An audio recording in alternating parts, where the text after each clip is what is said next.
When the leader took his daughter to the hospital, a car driving in the wrong direction suddenly intercepted them. After the wealthy girl got out of the car, she began to slap the car window. After slapping the leader's wife several times, she forcibly dragged the leader's wife out of the car. Before the leader's wife could explain, the wealthy girl slapped her several more times. At this moment, the leader in the car was in a panic, because his daughter was critically ill, and they couldn't afford any more delays. The wealthy girl still didn't realize the trouble she had gotten herself into, because the leader was an extremely important figure in the country. He had independently developed a new type of special medicine that successfully defeated a plague that had been transmitted from an enemy nation. However, he was so busy with work that he had neglected his young daughter at home. His daughter unfortunately contracted a very rare disease. Although he was highly skilled in medicine, he couldn't cure her illness. Fortunately, someone helped him find a rare Tian Shan snow lotus, which could help slow down his daughter's condition. Meanwhile, the military was urgently escorting the snow lotus to the hospital. The entire country was doing everything they could to save the leader's daughter as quickly as possible. Unexpectedly, on the way, they were stopped by a wealthy girl. The wealthy girl's father had learned about the news half an hour earlier, knowing that the leader was coming to the local hospital to treat his daughter. He had arrived early and was waiting at the hospital entrance. He even urged his daughter to be ready,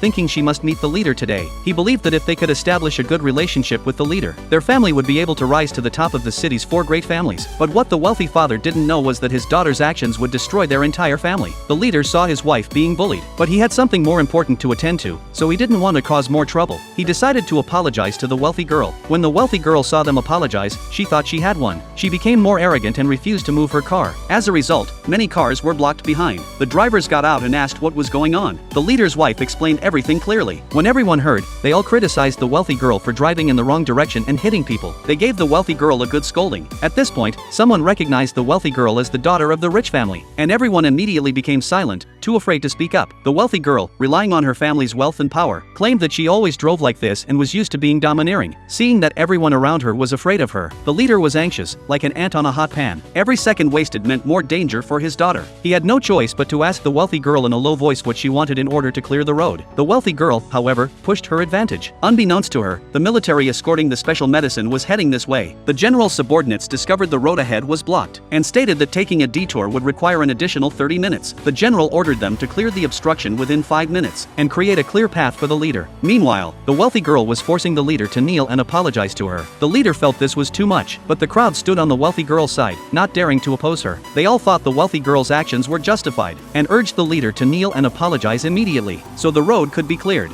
Faced with the crowd's accusations, the leader's wife stepped forward and explained to everyone that her husband was no ordinary man. Without him, the people of the country might not even survive. Upon hearing this, the crowd speculated that the man might be in the military, but the wealthy girl wasn't scared at all. Believing that soldiers who serve the people should be respected and do their duty without complaint, she continued to demand that the man kneel.